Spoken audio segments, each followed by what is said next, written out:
Dad used to say to us, go on, give it a try. Don't be afraid. Don't let things control you, and certainly don't let fear make decisions for you. And so from a very young age, I knew that I was going to have to find courage in lots of different ways to overcome fear in a multitude of different situations. And through having a loving and stable family and a good education, my head pot, was filled with audacity and courage and the belief in the promise of a bright future. And this has been key in influencing and shaping pivotal moments in my life in overcoming barriers towards leadership.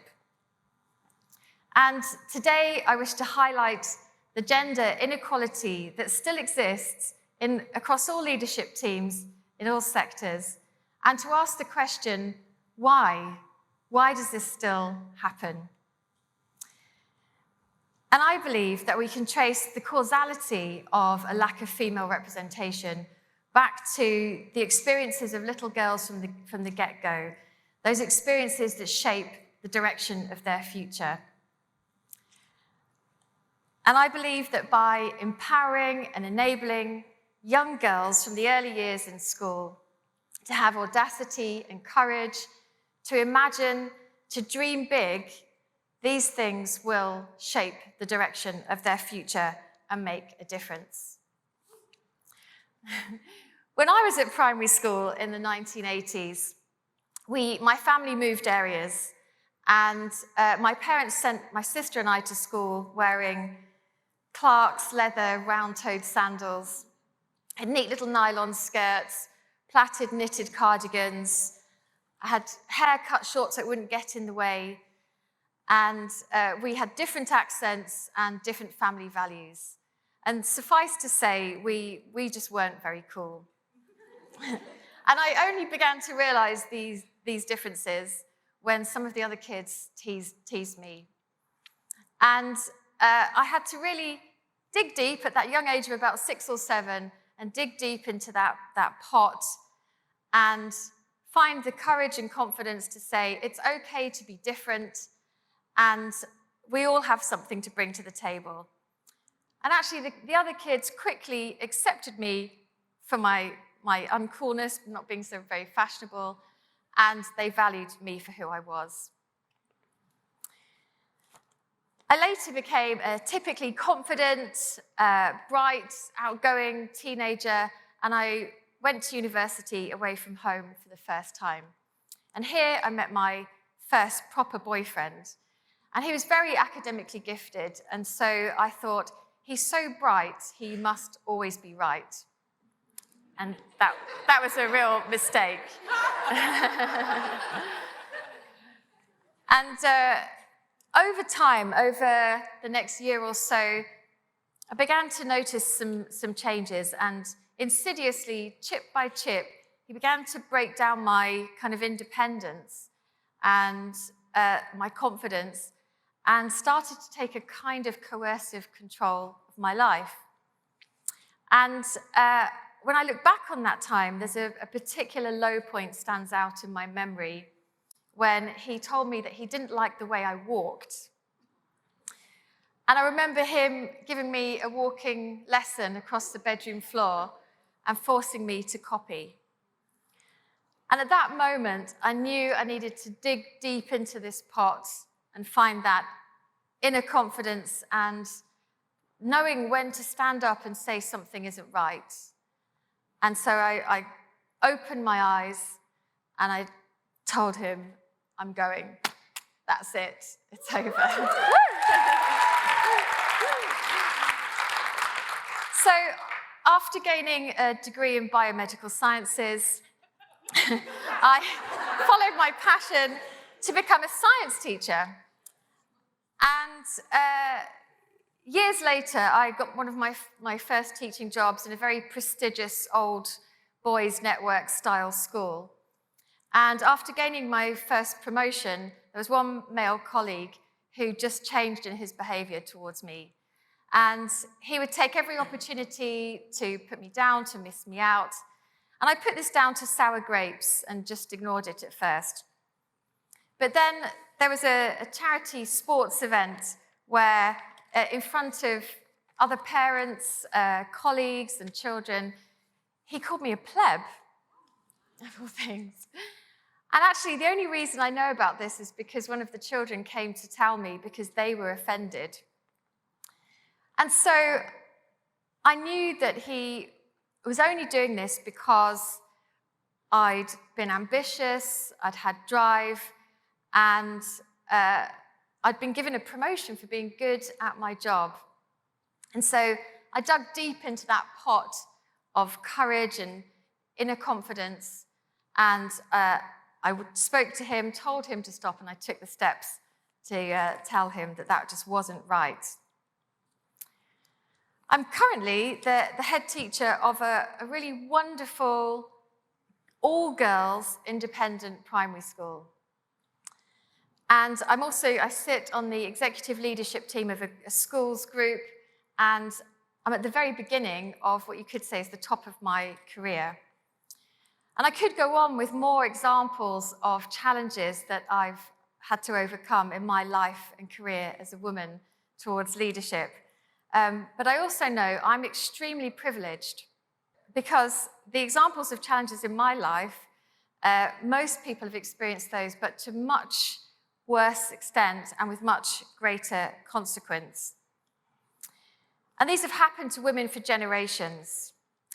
And I think about all the stories that are told by our grandmothers and our mothers, and I think about the stories and experiences shared by our aunties and our sisters, and I wonder what's next for our daughters and our nieces and the girls in my school. And today we're in a room full of wonderful women, all in leadership roles. And I'm sure you've had to overcome challenges yourselves. And I wonder what got you through and what's allowed you to thrive. And my story and our stories are part of every woman's story. And I worry that without audacity and courage and those in-between things, that there are many girls who just won't make it through and fulfill their leadership potential. My husband is half Zambian and half British.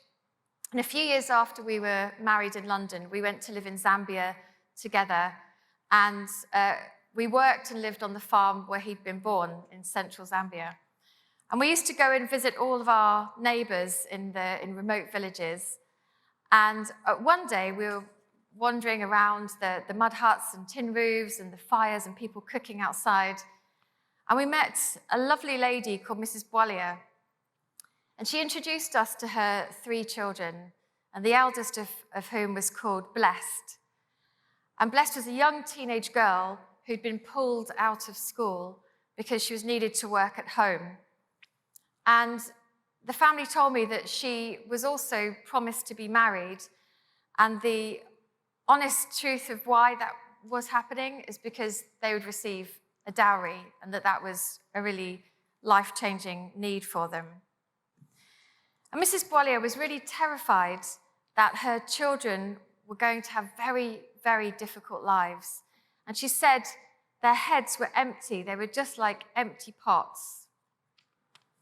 And in speaking to the family that day, I began to realize, and it was a real shock to me, like a stab in the heart or a lightning bulb moment, when I realized that education not only changes lives in the obvious ways when you know more about stuff, but equally importantly is that it fosters imagination and the ability to hope and dream and imagine a different future.